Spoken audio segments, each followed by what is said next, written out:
Hello everyone, welcome back to All of Fabric 6.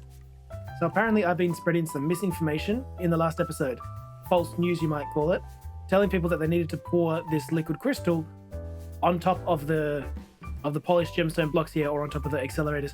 Turns out, for it to work, it just actually needs to be in the pool down the bottom. Of course it did work sitting on top and it looks really cool, but made it a bit hard to reach these blocks. I've just been up here putting a few more enchants on my armor and equipment, and there's still plenty to discover with Spectrum. That's not what we're going to be looking at today. Today, it's all about mobs and souls, and we're going to try and set up a mob farm with the mod Spirit. Before we do that, though, I've got it on good authority to try out these 7 league boots. We'll get rid of our spikes, which grant immunity to knockback, which might not be the best. The power enchantment increases the movement speed bonus further. It's actually much cooler than I thought it would be. Alright, let's just try it with power 4. I don't want to be running around all ridiculous. Every time. 25% speed. Yeah, that ought to do us. Maybe we'll get power 5 of them later. But before we start our mob farm, I had a few off-screen adventures. 2 more backpacks for the wall. I got those from killing random mobs down in the nether. And I also managed to pick up 2 of these things. Somehow I killed an enderman with one of those explodey plants. You know, the ones that explode down in the nether. And I guess the explosion killed the enderman and it dropped these. Can't say I fully understand how that happened because they're not cheap to make. Like normally you have to get an ender pearl and a singularity and explode that together. And check this out, you got to use a matter condenser to get one of those. Yeah, can't say I fully understand that. Maybe let's quickly just make another set, legit, here on camera, so we can learn the whole process, and then we can use those 2 sets that we have to connect our ME network here at home base over with the stuff at the MI factory. And we can also do the same, I think, with ourselves by putting one here and then the other in a quantum bridge thingy-majiggy. So let's get that set up real quick. In the quantum link chamber, so that is, I think we need 3 of these and 8 of these per bridge. We're going to need 3 bridges. Right, and then let's bring these things down here. Okay, it did a funny little change. That's good. Okay, I think I know how this works now. Let's give this a channel. I think it needs a full dense cable connected to it. So going to power up, network online, and we got it. Okay. Yeah, when this is offline, I've cut out the wireless down there, so this is actually outside of our network. But now we are in it. Let's see if it works in the nether. Hey, look at that. We got access to our ME now, wherever we are. There are a lot of ender boys down here. To make another pair, we need a matter condenser. Probably sit right there, and we feed this thing, or we make this thing by feeding it storage components.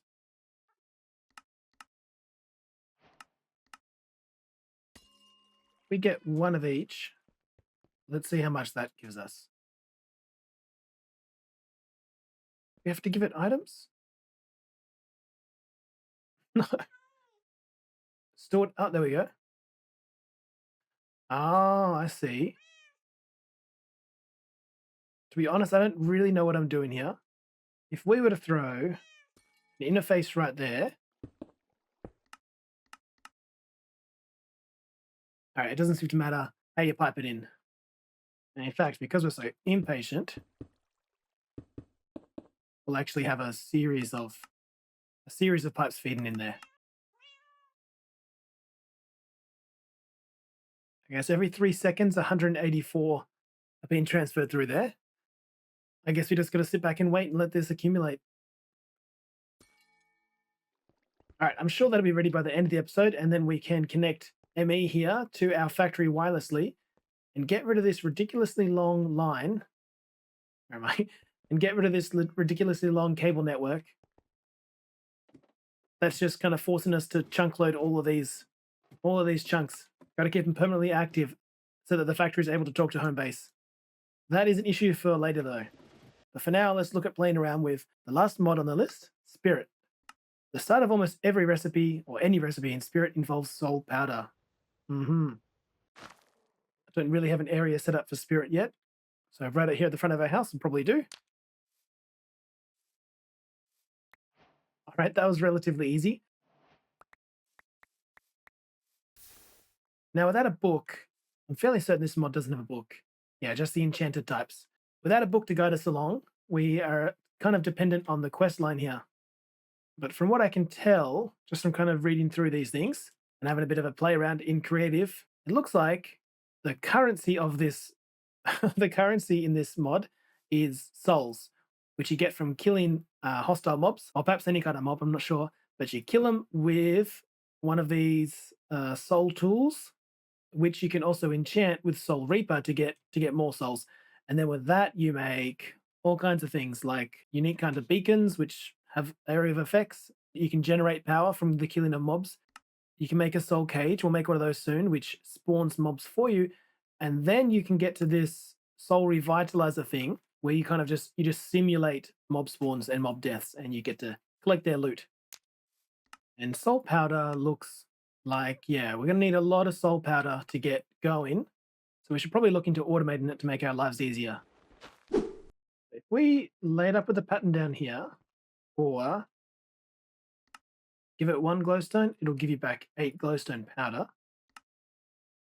This glass stuff is because I don't actually know how fire mechanics work in Minecraft, and I'm a little worried.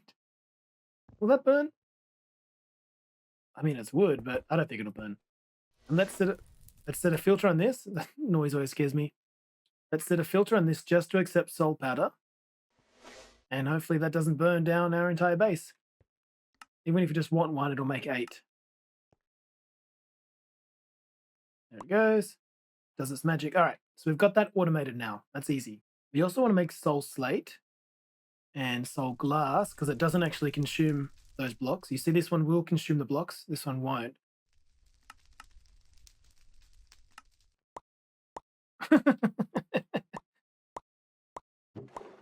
What's popping? Oh, it's popping off in there. And I reckon, actually, we should be fine putting lapis around those bottom few, because that shouldn't interfere with the other crafts. Okay, it's working, but it's just slow. That's the easy soul engulfing. What it wants us to get next, though, is soul steel. And this stuff, we're going to need a lot of that as well, because we're going to make all these tools out of it. And it's just in general used for a whole bunch of crafting. Now, that's not as easy to automate, because this one, unlike that fire down there, this one will, all the blocks involved are going to be consumed in the making of it. Like this guy here, when you toss that on there, these are all going to be destroyed. So now the question is, how do you automate that? Let's give ourselves a little bit more room here and set our pattern provider up here. We're going to want a barrel on top of this one. And from there, we're going to have a little sub network, which we can power. Remember, you can use these quartz fibers here to draw power from the AE2 network or from the ME network to power other ME things without these things talking to that. Do you get what I mean? Only power is traveling through here. Okay, and we can probably just make a setup right here with formation planes. And we set filters on these. Now, I've been going through these recipes, and there's a few things we should automate. Rare things, things that we're only going to craft once or twice, there's probably no need. But we will want to automate soul steel blocks. And for that, you need compressed soul sand in the middle, surrounded by compressed soul powder blocks. Now, let's keep it tidy. So that'll form the base. Then what we need to do is also drop the items down. So the blocks will end up being placed up here. And when the craft is done, it'll eat those blocks up, but it'll also eat up the blocks right above it. So a craft will destroy that whole kind of square. So we've got to make sure that nothing is formed within that. So our last formation plane can sit there. And this is going to throw soul steel blocks down on the ground. It's going to drop them as items rather than place them as blocks. And that should go right into the flames. We're going to try and get a bit tricky with a redstone switcher from red bits, like so. Do I really not have any cobble left? I think this singularity thing's eaten up all of our cobble. Let's have a quick look. Oh my god, it has. Perhaps I should have reserved some for myself. Alright, we'll have to go old-fashioned. Make it manually. Now, right here, we're going to have a dispenser shooting downwards. Bear with me for a second here. So when this sees a block being placed, it'll switch this. It'll turn it on, which will send a signal through. And then when the observer sees that block disappear, it'll turn it back off again, which will just kill the signal. That way, we're only going to get a single signal coming out here. And in this thing, we're going to be firing out fire charges to ignite the setup. All right, I'll do the rest quickly by myself, and then we'll come back and I'll show you how it works. The compressed blocks should get placed. Compressed blocks should get placed. The compressed blocks will get placed. Please. Yep. Drops it in.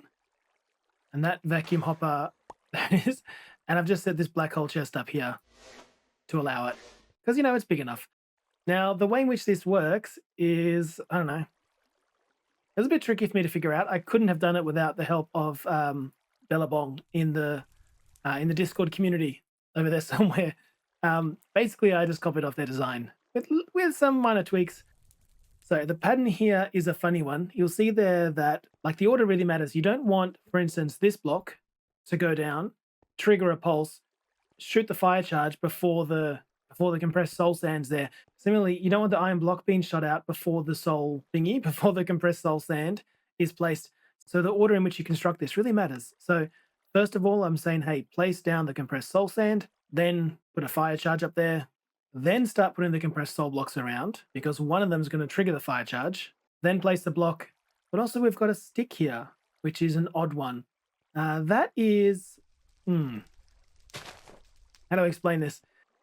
That's so that when we put this thing in blocking mode to make more than one at a time, like we've talked about blocking mode before. Blocking mode is do not push crafting ingredients if inventory contains a pattern input. Basically what that means is if you say, give us 64 of these things, don't put 64 iron blocks, don't put 64 compressed soul sand, etc. 64 fire charges, don't put them in the inventory all at once in this barrel here. Then it's just going to get really messy. Instead, put just one set of items for one craft into the barrel. But what happens is as soon as the very last item from the craft leaves the barrel, the next set will get put in there. And then what will happen is, like, if it's a fire charge, that fire charge will make its way up here.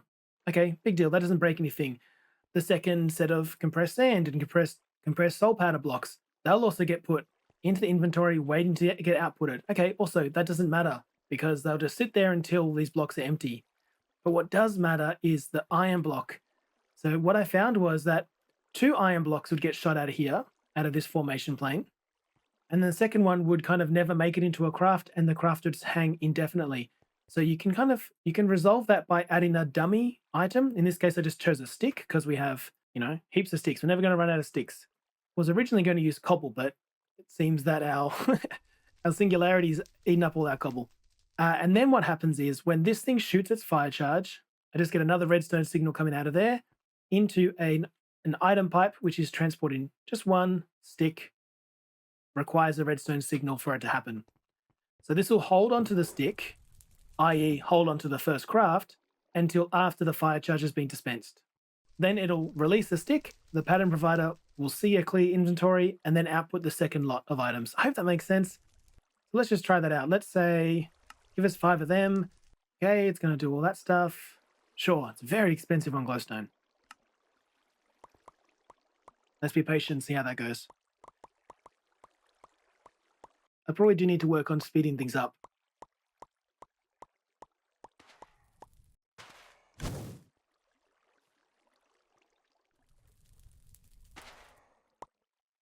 Yeah, nobody said it was quick.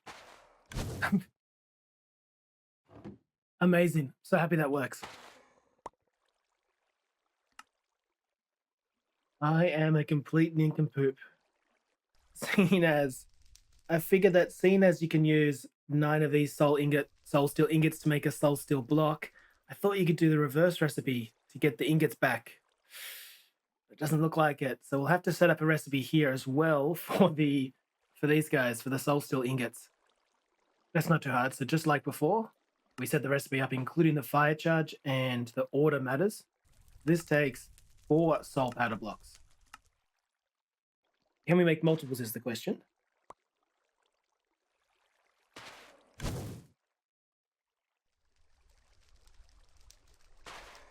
No! I think with a little bit of testing, I think we've got this figured out now. I think I made that way harder than it needed to be, and it's probably more complicated now than it needs to be as well. The problem is we have to make sure that the stick here remains in the barrel until after everything happens. That way these next items, including the iron ingot, won't come through until the end of the cycle. Yeah, we fixed it. Okay. I hope that makes sense. So this is all thanks to these special blocks from red bits. So this guy here just sends a pulse whenever it detects redstone behind it. And this guy here switches between on and off. So when it's on, this gets a 1-tick pulse. When it's off, nothing happens down there. So with that, we're able to determine when this stick gets taken out of the barrel for the next craft to come through. And we want that to happen at the end of the whole process, which is when this observer makes its second observation that that block down there has been consumed. So block gets placed, observation, triggers fire charge, turns this off, nothing happens down there. Second observation, block gets consumed. That turns this line off, it depowers the dispenser. This observer makes another observation then, turns this back on, pulse gets sent through, 1 stick comes out. Let's be crazy, let's make 10, and we'll see it in action. Bit hard to see, but the stick doesn't leave till the very end. Pulse, stick. All right, fantastic. Let's make some tools. All right, you guys know that I don't like to do too much off camera. Ooh. And you guys know that I don't like to do too much off camera, but I just made a few upgrades to the setup here so that we're no longer relying on, geez, this thing's fast. So that we're no longer relying on the black hole chest to, to collect the items from this setup here. Instead, these fans are pushing them towards a hopper, which just feeds them back into the pipe. Now, this is superior to the previous setup because these 3 recipes here, the soul crystal shard, the crude soul crystal, and the soul crystal, the lower tier crystals are actually ingredients in the higher crystals. So if you were to put a request in for a higher tier crystal, the ingredients of the previous ones would get sucked up by the black hole chest, so that craft will never finish. This way, we're not relying on vacuuming those items up. Instead, these create fans are pushing them towards the hopper, and then the hopper is feeding them back into these pipes, back into the pattern provider. Not a real fan of doing too much stuff off camera because we haven't really dabbled in create yet at all, but this was a really easy setup. Just took me 20 minutes. We got a windmill back here spinning. We speed that up quite a lot with this old big to small cog trick, which I'm sure you've all seen before. If not, we'll get to that later on when we dabble with create. We're getting 96 RPM out of that with plenty of stress spare. That rotational force just spins these 3 fans and that fan, pushing items into that hopper. It's a little bit noisy though. That said, let's make up a couple of these soul crystals. We're going to want to have a lot in the end anyway. It's so cheap.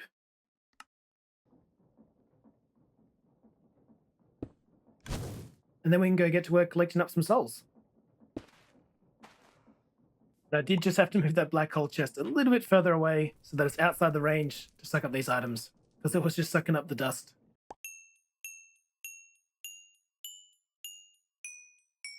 I've just enchanted these things up.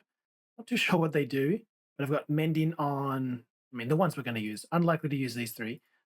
But it does say in the quests that you heal these items, or you repair these items by just throwing them in a soul fire.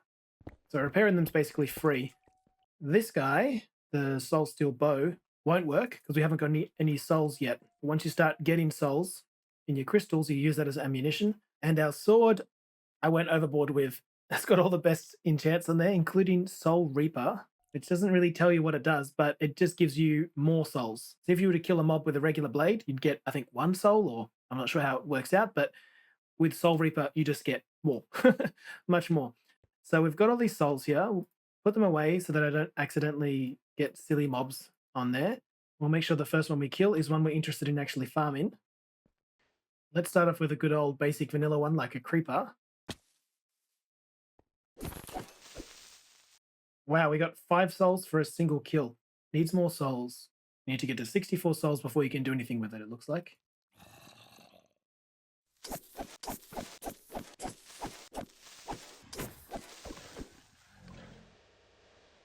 Thankfully, it's super strong. 10 damage, it's even stronger than our Terror Blade.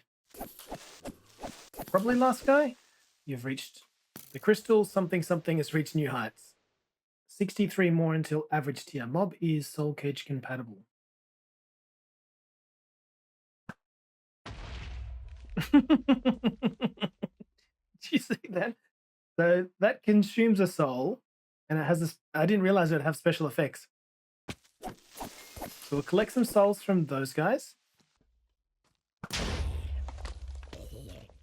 It's infused with the souls of creepers. You know what? I wouldn't mind an Enderman soul. 5 Enderman souls just for that one kill. So here's my hunting grounds. This is where I've been coming to hunt Enderman for Ender pearls in between episodes. Because as you can see on the minimap, there's so many. And I've just brought a crude soul crystal, which just collects like generic souls, just to pick up souls for things like ammunition on our bow.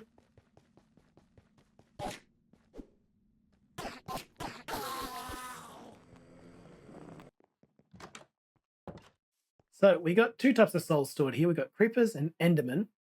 I'll have a look through the loot tables and we'll head out later to get some more interesting ones. But for now, though, we should be able to get up a soul cage and start spawning these things in. With enough soul steel, you're able to craft a soul cage. Used to summon mobs of the same type found in the soul crystals inside of it. So you get a cage, you throw in one of these things, and it'll start spawning those mobs for you. You need a minimum of 64 souls. Up to 512. Each tier grants new benefits or improvements to the soul cage. That's how you upgrade your spawner. You just get more souls in your cage. But mobs killed from spawning here don't give you souls, which is a shame. But there's things you can do around over here with pylons, basically to counter that. Hopefully we'll have time to get into that in a second. So a soul cage is similar to our other recipes, but you throw in a broken spawner, and it's going to consume all those blocks. There it is.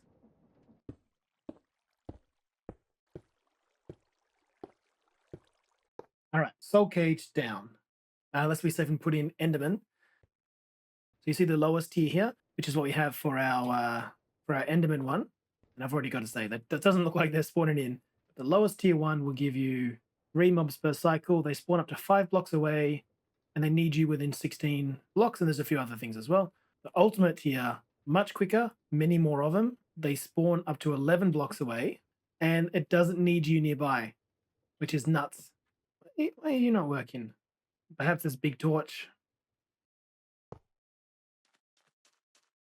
They spawn in just fine. Oh God, that's lucky I didn't destroy it.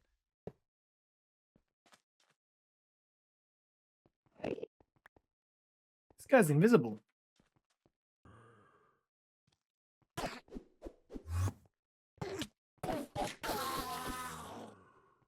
Oh, I suspect that's a shader thing again.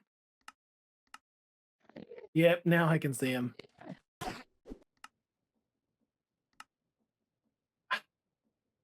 Beautiful.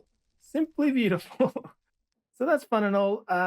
Shame about the spawn condition thing, because we would have to disable our big torches in order to get this one spinning. But that's okay. There's something else you can do, which is move straight into the Soul Revitalizer from Vitalize. Literally kind of what I was just saying. Spawning your mobs is great and all, but with this one, you no longer need to spawn things in order to get their drops. That looks like this. A little soul sand. Flame that up and throw in a soul cage. A sacrifice in this thing. And that got us a soul revitalizer. Missing pylons, missing storage. Now, not too sure what we need to do here, except 8 of these. Oh boy.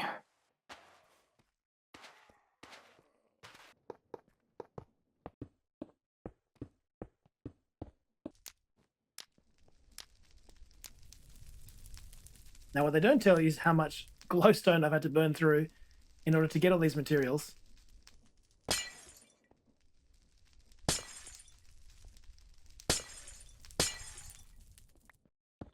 On these spots that you see is where we need to put our pylons. And I reckon we could probably get a couple of loot in. Definitely get one of these recursives. And I'd love a speed, but we don't have any rabbit's feet.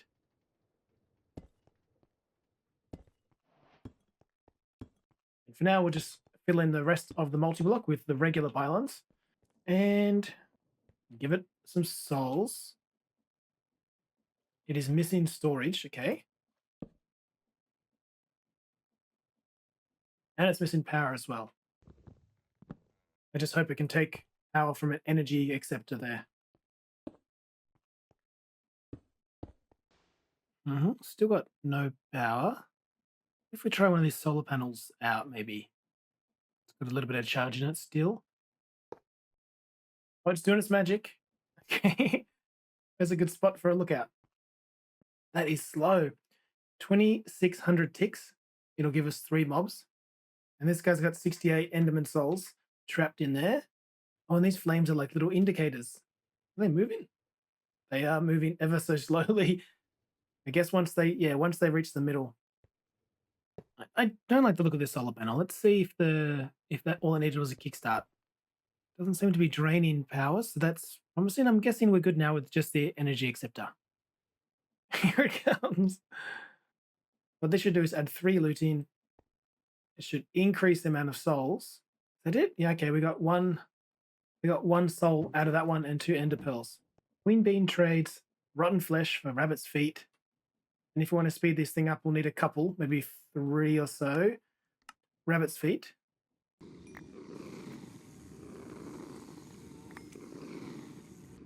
And we got 11. So, good trade. Let's give it 2 of the speeds. What we're lacking is efficiency. I don't really care about efficiency because it just reduces the energy cost. Well, energy is basically infinite. And if it's not, we'll just upgrade energy. So that's not a bother. Now, beheading would also be nice, but yeah, unnecessary, and we haven't even fought the dragon yet. Well, let's leave this for the time being and go and have a little bit of fun collecting some more souls. Time-lapse mode.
What the? You guys see that, right? Oh my god. That is a much better way to get quantum entangled singularities. REI says the only way to do it is through in-world transformation with singularities. I didn't have any singularities, but just killing that Enderman seemed to have done the job. All right, we can turn off that thing we've got set up at home then. So now we should be able to, now we've got 2 more of these things, connect this guy up, give that the P2P signal there, put 1 in here, and not too sure where I want this one to sit permanently, but it can definitely survive there. Okay, it says device online. I guess now we just have to disassemble this messiness. And it should reboot from there. Yes. Now we can get rid of all this cable. It's not the cable so much that I want to save, as it is all these chunks, which we can now turn off. So that's huge. Now for some more dangerous souls.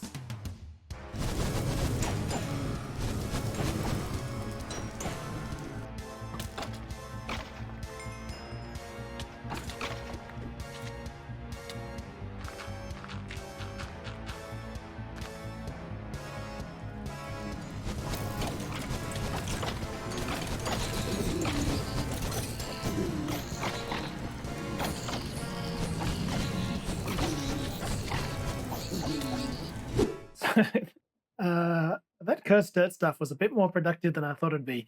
But sadly, we still only got 13 with the skeleton skulls. So we don't really need the recursive pylon this time around. I'm just hoping that we get... look at all those ender pearls. I'm just hoping that we also get wither skeleton skulls from this. We do. Cool. So here's a very cheap source of coal, bones, and every now and then a wither skeleton skull. So maybe as we wait for the wither skeleton skulls to come on in, let's go pay a visit to an old friend. Now, of course, we've already killed it, but people in the Discord always seem to swear that this guy is a good source of goodies. So we have a bunch of respawn runes. Yeah, I don't know what I'm doing here. Is there somewhere special that I'm supposed to put this? Do I offer it to this guy? Please take it. Ah. Oh boy. I have to do this or else I know everyone in the comments will be like, why didn't you kill conjunctivitis? Time to get that soul. Come on.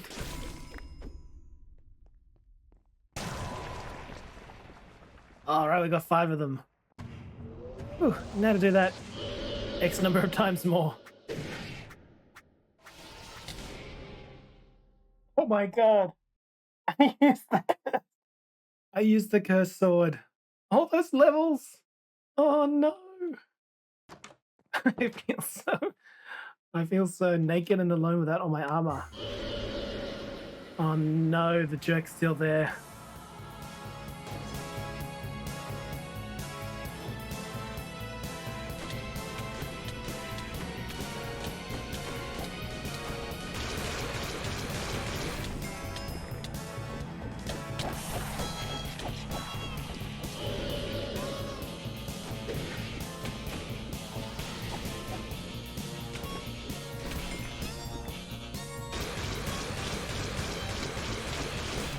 Gear upgraded. Whew. Not so bad in the end, but it did take us 16 respawns of that thing. So it's not for the faint of heart. Alright, that's a lot of wither skeleton skulls. Let's swap out this wither skeleton soul thingamajiggy for the conjunctivitis one. I mean, come on guys, this is ridiculous. And it's only going to get bigger because we've got the recursive pylon here, increasing the tier every iteration. I did not expect it to be ridiculous. I know you guys go on about it, how powerful it is, but that's just insane. We'll milk it just for a little bit, but then I think we're going to have to turn it off because it's perhaps a bit too overpowered, you know? So we did some big things today. Not only did we get our mob farm up and running, I'll let that level up, but primarily what we need are the wither skeleton skulls. So I'll let them build up. I'll get a wither and chuck it in this guy. So then we'll have all the nether stars we'll ever need, and we can upgrade all of our danks to the final tier. Before we head off for today, there was one final thing I wanted to make, and that would be this guy. This guy here, the 64K ME interface thingamajiggy. And while we don't necessarily need to use it, that is our last item on the quest board for the trophy. And there's our first trophies, which does something. I don't think it gives me a buff. I think all those buffs from my potions. Just a nice sounding bell. Well, for now, it can sit right there at home base. And let's do our thing and collect all our rewards.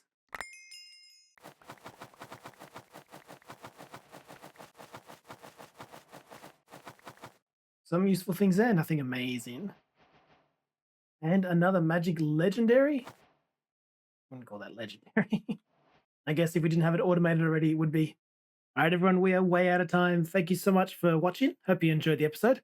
Got no idea what we're going to be doing next time, but it'll be something fun, some new mod. Maybe we'll progress a bit further and see what else Spirit has to offer.